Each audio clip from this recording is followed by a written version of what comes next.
Доброго дня, дорогие слушатели и смотрящие. Недавно прошли дебаты между Дональдом Трампом и Камалой Харрис. Все страны мира наблюдали за этим событием. Ведь предстоящие выборы решат не только будущее западного мира, но и, возможно, судьбу всего человечества.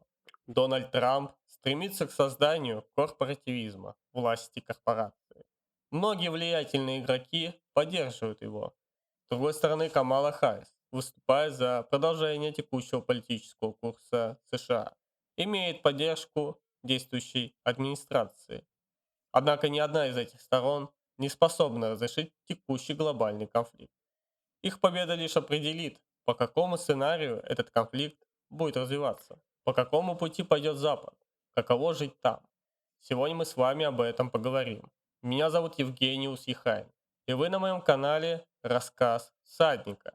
И это рубрика «Всадники круглого стола», где мы обсуждаем важные и актуальные темы с нашими гостями.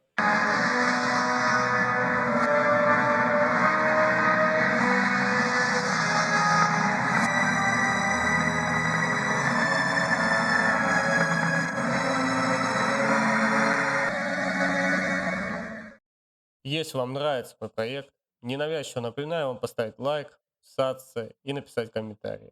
Я читаю все положительные, отрицательные. Таким образом, благодаря вам я улучшаю качество своего видео. И также мы с вами продвигаем видео на YouTube. Я благодарю вас от всего сердца, а мы продолжаем. Сегодня у нас в гостях мой дорогой друг, товарищ и коллега Всеволод Гуреев. После начала кризиса между Россией и Украиной он решил переехать в Канаду. Да, доброго времени суток, наши уважаемые зрители, где бы вы ни находились. Я как переехал, так и уехал, но сегодня я очень рад присутствовать здесь и пообщаться. Давай приступать. Слушай, Сева, расскажи, как тебе прошли дебаты между Дональдом Трампом и Камалой Харрис? По какому твоему мнению ты считаешь, какой кандидат выглядел сильнее, чем в предыдущих дебатах? Начну с того, что, по моему мнению, как обычно, они прошли по-клоунски. Утверждать, что Камила выиграла, но с очень-очень большими оговорками, потому что в том числе и ведущие помогали, в том числе я сначала смотрел на английском эти дебаты, сразу после того, как они вышли, все вот эти вот американские такие штампованные шоу начали именно Трампа обругивать. Вот то, о чем вы говорили в прошлом видео, кстати, всем очень рекомендую посмотреть, отличное видео. Самые яростные защитники вот свободы слова, те, кто должны быть демократы, делают абсолютно противоположные вещи, накинулись на Трампа, очень наблюдать за этим прискорбно, хотя я бы и не сказал, что Трамп большой молодец. Как они начали, как начала Камала сразу из middle class family, я вот, значит, была среднего класса рождена, сразу Трамп начал Чайна, ну Китай, то бишь, начали сразу же давить на болевые точки. Что касается самих дебатов, очень-очень интересное все равно это событие, конечно, политическое, и давайте его обсудим в полной мере. Спасибо. Да, я тоже смотрел дебаты между Дональдом Трампом и Камалой Харрис. Как по мне, Камала Харрис выглядела сильнее. И на удивление, знаешь, такое было ощущение, как будто все либеральные СМИ топили Дональда Трампа. Складывается такое ощущение, что дебаты были не совсем честные в стороне участников, как, например, Дональда Трампа. Камала и Дональд Трамп, они все вели популистическую игру, потому что так устроена западная демократия. Мы видим такую западную демократию в европейских союзах и в Америке, потому что это типичная западная демократия. По-другому она не устроена. Конечно, они много говорят, там, много лишнего, там, Дональд Трамп, мы победим там Китай, мы должны с Китаем бороться, Камала Харрис, мы должны бороться с олигархами, мы должны построить малый бизнес. Давит на больные Да, точки вот больные точки, специально. потому что таким образом обещать избирателю то, что якобы он выполнит, но по факту может не выполнять. В политологии есть такое понятие. Когда ты избираешься, ты можешь обещать что угодно. Ты можешь сказать: я починю вам дороги, я проведу водопровод, я каждому дам газ, выбирайте меня, я все сделаю. А потом он выбирается, человек избирается в президенты, первый пункт политологии, он преследует только свою цель. Второй пункт преследует цель тех, кто его спонсировал, то есть это спонсоров и партии. А третий пункт уже идет, последний и необязательный, преследовать волю народа. Ну, надо же немножко ее преследовать так, чтобы в следующих выборах тоже какие-то очки себе набрать. особенно в случае с Трампом. Да, и таким образом любая политика, особенно демократическая, она ведет вот такую игру. Кандидат никогда не обязан выполнять все, что он обещал. Может там для вида выполнить из 102, и все будет нормально. И потом раздувать эти события до уровня системных, ну, конечно, да. Да, потом это все раздувать и потихоньку, если они неудобные, убрать. Как с пенсионным возрастом в Российской Федерации. С повышением пенсионного возраста. Ты еще и нашу страну затронул, у них-то хотя бы есть избиратели, эти самые пресловутые, которые вроде как что-то решают. Ну, понятное дело, что да, конечно, ими манипулируют по-всякому. Я не могу не согласиться со всем, что ты только что перечислил. В особенности по поводу того, насколько популистскими были их заявления и вообще, в принципе, вся их политика. По запросу популизм тебе, наверное, искусственный интеллект выдаст картинку с Трампом. В этих конкретно дебатах задавала тон именно Камала, конкретно по этому аспекту. Даже Трамп настолько сильно не обращается к своей всей аудитории, которая у него, кстати, намного более разнообразнее, очевидно, чем у Камалы. У него там даже и молчаливое поколение. Если ты меня впоследствии захочешь спросить, кто же в итоге выиграет и как повлияют эти дебаты на процентное соотношение голосов, я тебе даже затруднюсь ответить на этот вопрос. Не уверен, что 5% избирателей Камала сможет себе переманить. Не уверен, что этого будет достаточно. В любом случае, сейчас все абсолютно в полном недоумении находятся и на Западе, и у нас, кто же все-таки будет лидером в избирательной гонке в будущем. Опять же, мы можем давать исключительно эмоциональные, вероятно, оценки. Если говорить об этом, да, вот моя эмоциональная оценка будет такова. Мне очень-очень не понравилось, как это делала Камала. Исходя из тех данных, которые я проанализировал, 7 раз мы слышали ложь от Трампа,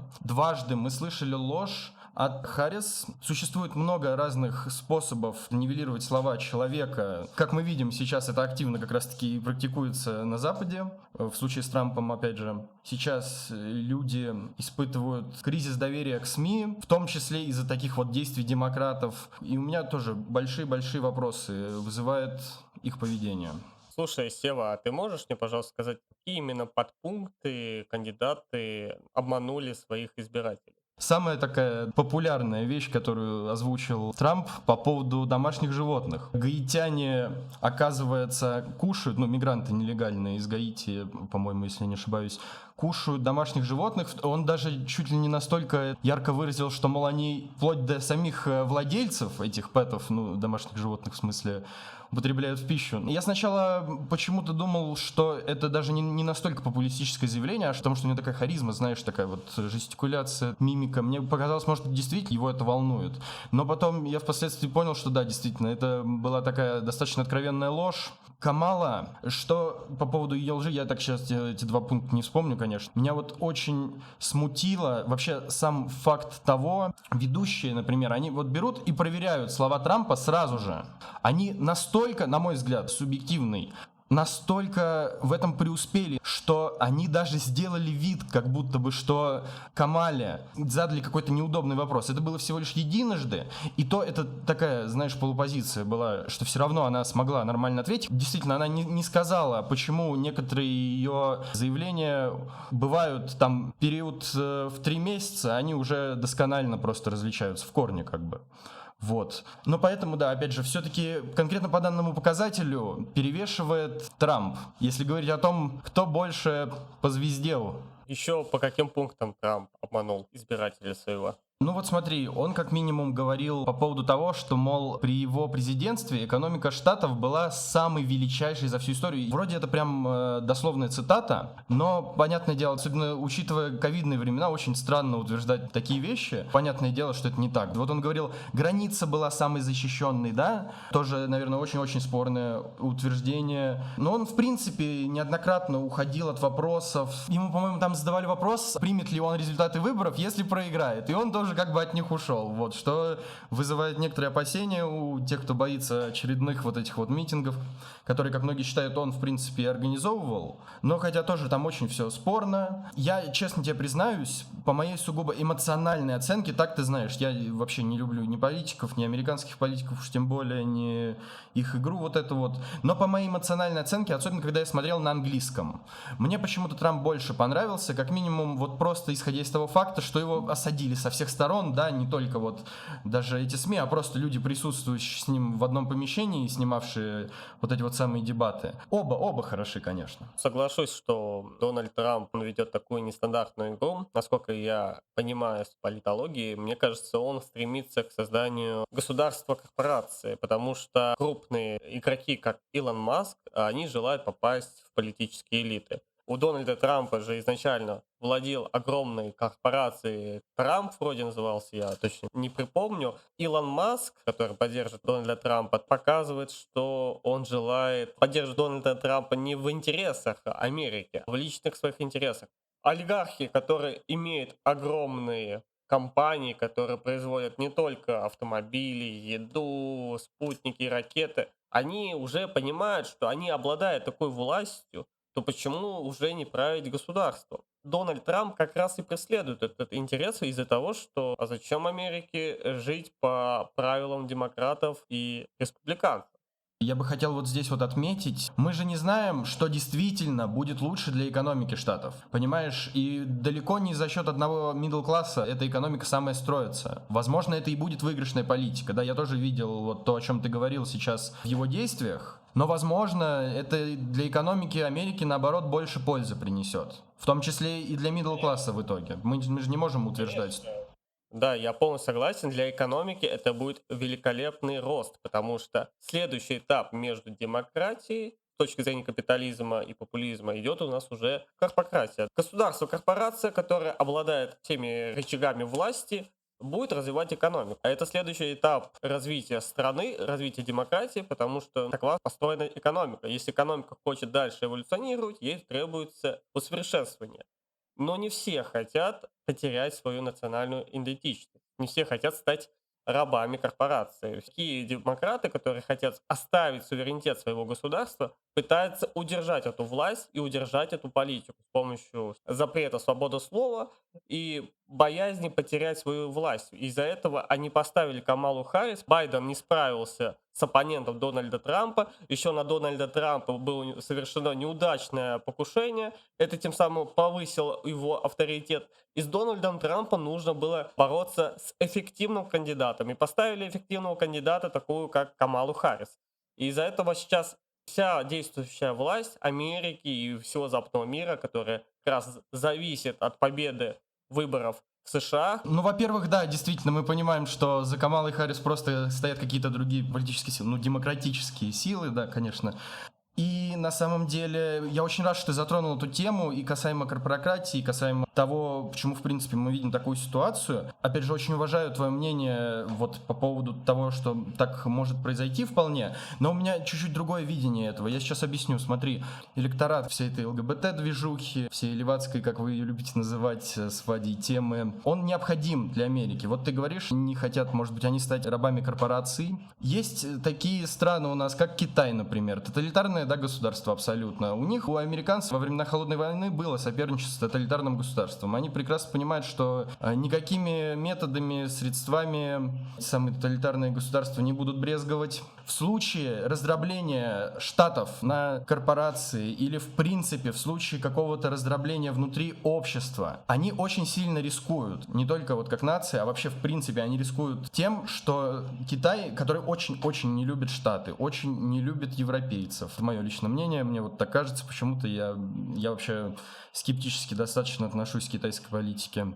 Опять же, не побрезгуют ребята дестабилизировать ситуацию внутри страны, в твоем случае, как ты утверждаешь, с корпорациями бывшей уже страны Соединенных Штатов Америки, а ныне корпораций. Это может иметь очень-очень серьезные последствия, и в том числе не только для североамериканского континента, но и для всего нашего земного шарика. Поэтому я считаю, что ни Трамп, ни демократы, никто вообще в принципе, ну, наверное, лучшего для Америки желает все-таки, или, ну, хотя бы как-то хочет на плаву остаться в политике американской, он не допустит такого, по крайней мере, в ближайшие столетия. Вот это мой взгляд, мое видение на это. Смотри, Сев, если, допустим, победит Дональд Трамп или Камала Харрис, они смогут остановить глобальный конфликт, который сейчас идет в данный момент по всему миру. Интересный вопрос. По моей сугубо субъективной, опять же, оценке, все-таки, наверное, у Трампа больше на это возможностей. Там некоторые заявления его очень спорные по поводу того, что вот он прям за один день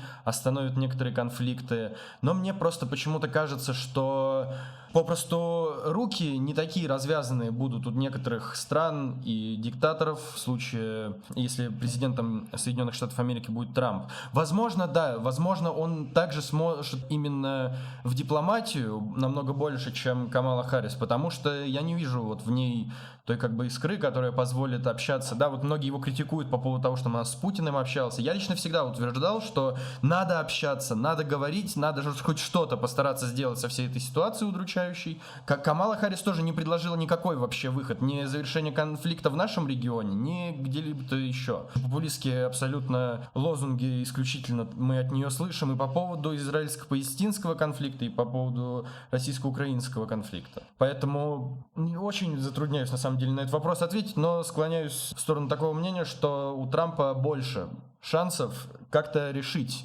эту напряженность. Лично мое мнение вот по поводу этих событий, как я упоминал про то, что политика много чего обещает, но не выполняет. Дональд Трамп не выполнит ни один из этих обещаний, возможно, только лишь связан со страной Америка, но он не решит конфликт, допустим, в Украине, в Израиле, в других странах, которые сейчас в данный момент происходят, потому что напряжение, уровень напряженности растет, и когда высокие глобальная напряженность развивается по всему миру, это остановить практически невозможно. Дональд Трамп слишком в себе уверен. Он думает, что он такой бог-господь и способен остановить все, что угодно.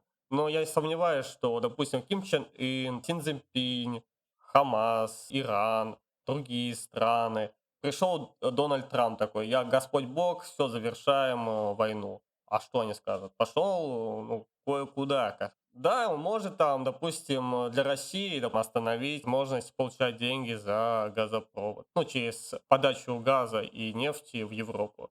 Да, это он может сделать. А мне кажется, с Россией он будет договариваться не в сторону украинской стороны. Я имею в виду, что вот он даже на этих дебатах, кстати, вот к твоему предыдущему вопросу, он же ведь даже на этих дебатах тоже уходил от ответа, когда его спрашивали конкретно, вы хотите, чтобы Украина победила? Из-за таких вот его уходов мне иногда и может показаться, что да, действительно, может быть, он просто будет, как это же его заявление было, да, что он вот хочет остановить кровопролитие. Вот это, понятное дело, самое популистское заявление из всех, которые мы даже за сегодняшний день озвучивали. Но все равно, как-то, знаешь, звучит это, конечно, очень здорово. И, наверное, если вот такие вот вещи он не выполнит, вот тогда-то к нему будут такие большие вопросы, что он, наверное, для него самого это невыгодно будет не выполнять, даже впоследствии, потому что тогда у него абсолютно никаких шансов уже дальше будет в президентских гонках участвовать вообще, а он явно любит вот эту вот всю движуху, поэтому, как говорится, выводы делайте сами. Как мне кажется, Дональд Трамп мечтает стать новым диктатором Америки, быть президентом номер один до конца своего срока, судя по его харизме, его характере, его настрою. Но мне кажется, у него не получится. Во-первых, если он, допустим, выиграет и станет президентом Америки, с чем он столкнется? Он столкнется, когда Китай нападет на Тайвань. У него не будет времени решать вопрос с Украиной, с Израилем, с Хамасом. Нет, у него не будет времени. Он будет сосредоточен против своего врага номер один — Китай. Корея тоже подтянется, Северная Корея. Китай нападет на Тайвань, Северная Корея нападет на Корею. Тем самым два конфликта будет в Азии, а Россия просто может помогать, судя по союзному договору между КНР и Россией. И тем самым конфликт по факту не остановить. Даже если Дональд Трамп так говорит, мне лично кажется, что этот конфликт невозможно остановить. Лишь какие-то глобальные силы, либо Запад, либо Восток, должен победить в этой войне, потому что эту войну уже, как по мне, невозможно остановить, потому что напряжение выросло на очень глобальных уровнях. Можно было остановить в начале, но никто не хотел соглашаться, никто не хотел вести дипломатию. Несмотря на то, что Россия вроде как и пыталась вести дипломатию, но Запад сам уже отказался от этой дипломатии. Поэтому как бы Запад сам хочет этой глобального конфликта. И текущая власть, которая правит Байден, который поставил эту Камалу Харрис, который будет вести тоже политический курс, они также в интересах вести эту войну. А Дональд Трамп, да, он может вроде как и хотеть, но я сомневаюсь, что у него это получится. Потому что если ты становишься президентом, ты не можешь сразу решить все проблемы. То есть все проблемы, которые остались от предыдущего президента, станут и твоими. Получишь эти документы, ты думаешь, сейчас все решу, приеду, поздороваюсь, скажу, все, я заканчиваю. Они скажут, окей, нет, так не будет. Интересы Китая кто будет рассматривать, интересы России, интересы Северной Кореи, интересы Ирана, интересы Израиля, как он с этим справится? Только вести бой на стороне одной из этих участников. Какой бы кандидат ни выиграет, к сожалению, глобальный конфликт они не остановят. Смотри, Жень, в принципе, мы с тобой это в личных беседах обсуждали, касаемо твоего мнения по поводу того, вот это не остановить. Война тотально будет только продолжаться, только наращивать свои темпы, обороты. Я, если честно, считаю по данному моменту, что выбор есть всегда, и всегда можно договориться. Я, опять же, не берусь судить, кто может сделать. Мне почему-то просто кажется, что всегда есть абсолютно иной путь, иная стратегия дипломатии, дипломатическое, вот, сотрудничество международного. И я буду всегда за это ратовать. Конкретно по данному аспекту зрители сами решают, кому симпатии выражать, кем не соглашаться. И твое мнение тоже имеет место быть. Какие-то моменты действительно это невозможно остановить, но я буду считать, что это все равно все поддается изменениям. Вот. Будешь держать всегда такую маленькую надежду на мир, да? Да нормальную надежду, буду держать такую серьезную, существенную надежду, да, на то, что у некоторых, у кого голова пустая, вдруг она почему-то наполнится мыслями и идеями о том, как можно жить в мирное время, и как можно решать свои проблемы, и как амбиции свои реализовывать в мирное время. Так тоже можно. Сев, ты уже почти живешь больше 2 лет в Канаде. Вот расскажи, как сильно изменится Канада или Запад после выборов в США? Я тебя, во-первых, немножко тут поправлю. Я чуть-чуть до 2 лет не дожил в Канаде. Кстати, чуть попозже расскажу всем обязательно, какие есть подводные камни миграции. Если кому интересно, это уже будет в завершении нашего потрясающего ролика.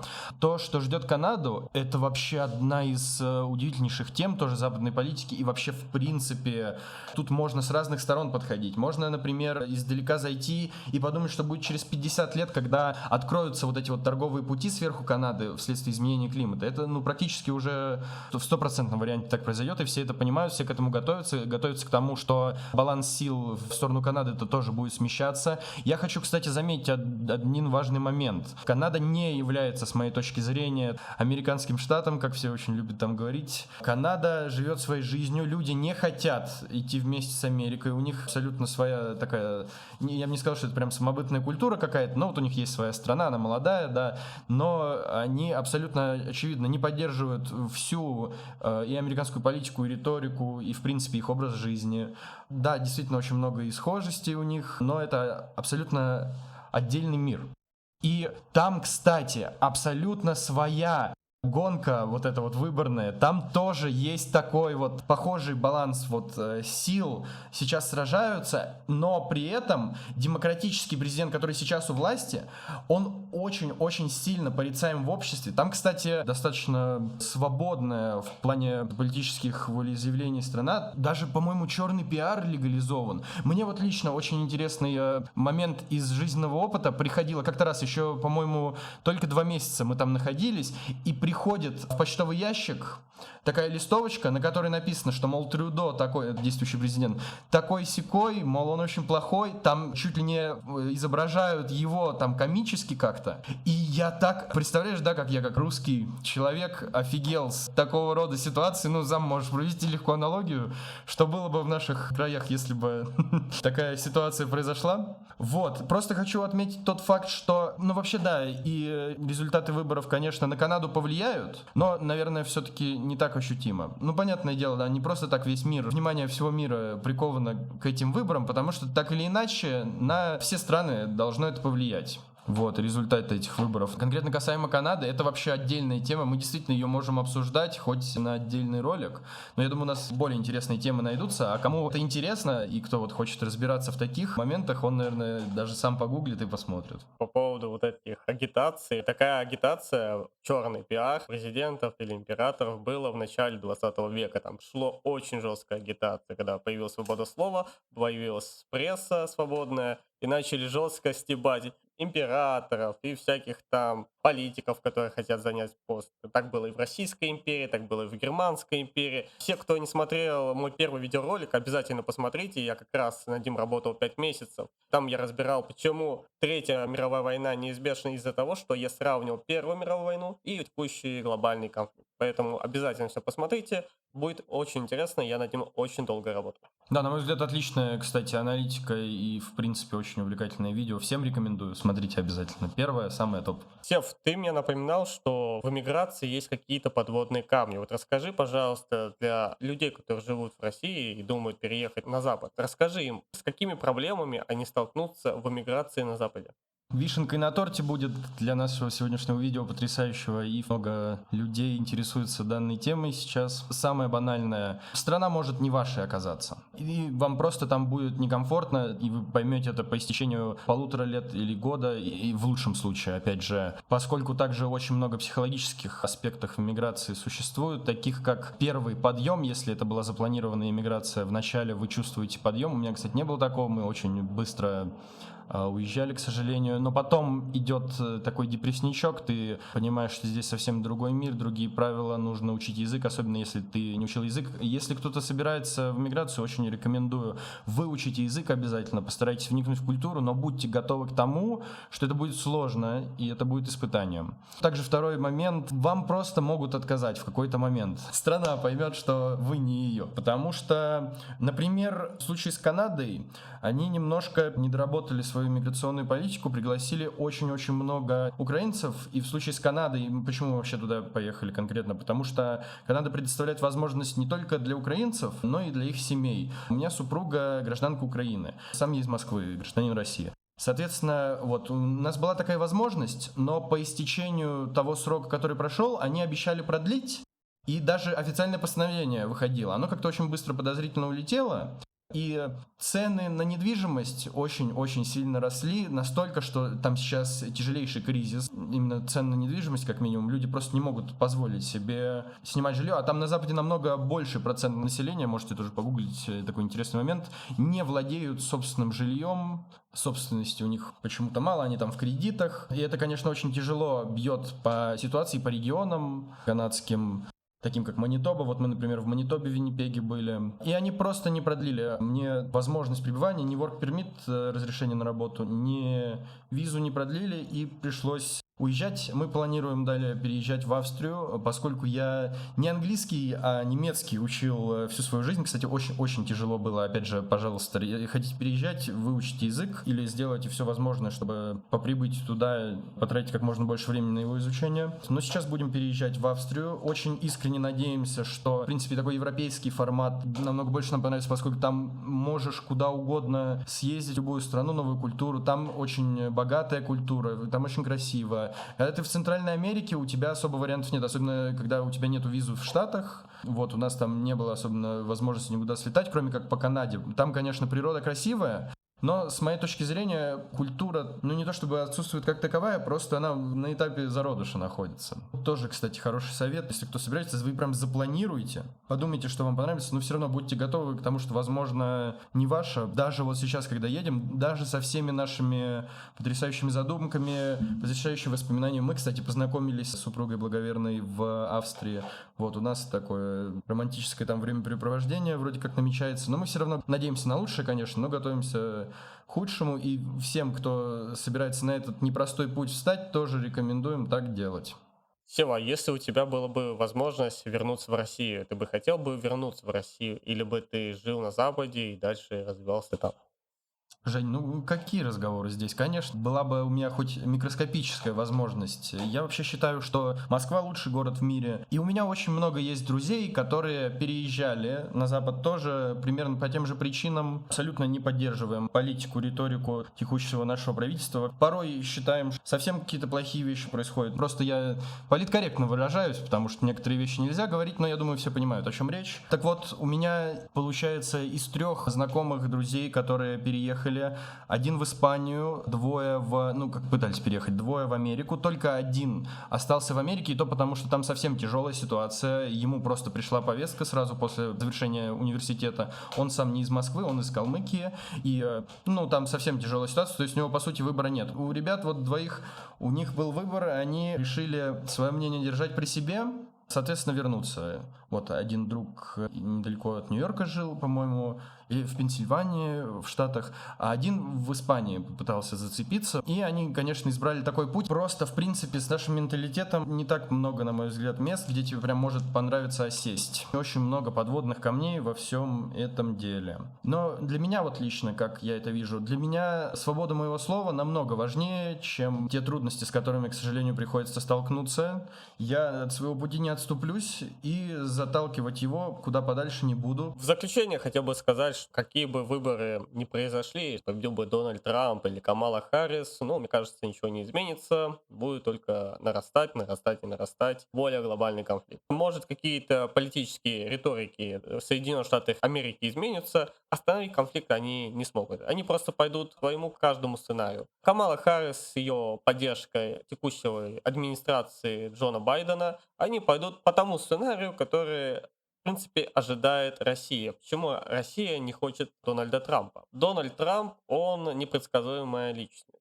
И непредсказуемые политики очень сложно предугадать. Невозможно с ними вести какие-то дипломатические, политические действия. Поэтому текущей власти России важно именно ставить того президента, который можно более-менее предугадывать, какие действия они будут принимать. Поэтому текущая власть России, Кремль, желает, чтобы победил не Дональд Трамп, а Камала Харрис, потому что они знают, как будет вести дальше с той политикой государств, которая есть в данный момент в США. А Дональд Трамп — это непредсказуемая политика. Непредсказуемая политика для России, для Китая, для Ирана, для Северной Кореи. Невозможно предугадать политику, и непонятно, какие действия с ними можно взаимодействовать. Либо они станут друзьями, либо врагами, понимаете? Поэтому я считаю лично, мое мнение, что никаких изменений не будет, лишь нарастание конфликта. Один непредсказуемый политик, который неизвестно, как произойдет глобальный конфликт, перерастет она в Третью мировую, либо она перерастет в более усовершенствующий глобальный конфликт. К этому конфликту уже готовятся многие государства, такие как Китай, КНДР, Иран, Россия. Поэтому я лично считаю, что никак ничего не изменится, но я надеюсь, что все-таки какая-то надежда будет на последнем вот стадии нажатия на красную кнопку, пусть подумают, не-не-не, давайте мы договоримся, пообщаемся и найдем какие-то компромиссы. Что зачем нажимать на красную кнопку, а то Да, каменный век хреново будет, упадет. хреново, откровенно говоря, будет для всех. Мы же не выгодополучатели вообще от этой Поэтому войны. не нужно нажимать на красную кнопку, если у вас есть какие-то там недопонимания. Пожалуйста, решите эти все недопонимания в дипломатическом каком-то формате. Да, есть какие-то претензии, есть государственные претензии, у Китая свои претензии, у Ирана свои претензии, у Кореи свои претензии, в украинском кризисе свои претензии. Но я думаю, что все это можно решить и быть хорошими друзьями, общаться. Главное, не нажимайте на красную кнопку. Иначе будет новое государство, новые народы, новая раздробленность. И я думаю, это будет негуманно. И тем самым хуже сделают сами же для себя, для текущей власти. Суверенитеты многих национальных государств просто потеряются из-за этого. Поэтому я надеюсь, что мы все-таки переживем ерунду, которая происходит в данный момент, и сможем жить дальше в мире, спокойствии. Да, мне тоже кажется, что конкретно по данному аспекту Путин не лукавил, что вот, да, действительно, Трамп непредсказуем в своих действиях, демократов очень легко просчитать. Спорный, конечно, момент, но все равно очень, да, очень я близок к твоему мнению вот по данному пункту. Спасибо, Сева, что пришел в данную рубрику. Буду ждать тебя и в следующей рубрике. Надеюсь, зрителям тоже понравилось твое мнение. Да, спасибо вам всем огромное, кто кто нас смотрит. Мы начинающие сейчас на просторах Ютуба ребята. Очень-очень признательны всем, кто нас поддерживает. И будем стараться для вас делать очень годный контент, особенно для тех, кто любит пораскинуть мозгами и действительно задумываться не поверхностно о вещах, а разбираться в их сути. Спасибо всем большое. Ну и обязательно ставьте лайки, подписывайтесь. Ну как же без этого, ребят? Уважаемые слушатели и смотрящие, если вам понравилось мое видео, обязательно поставьте лайки, пишите комментарии и подписывайтесь на мой канал. Также рекомендую подписаться на мой телеграм-канал, где я буду публиковать то, что не выходит в YouTube. Ну и также мы с вами будем там общаться, устраивать опросы, обсуждать какие-то новостные темы, ну и возможно еще буду вас приглашать на съемку «Всадники круглого стола». Наш мир состоит из бесконечного цикла хаоса и порядка, жизни и смерти. И лишь вам решать, жить в колесе сансары или стать свободными.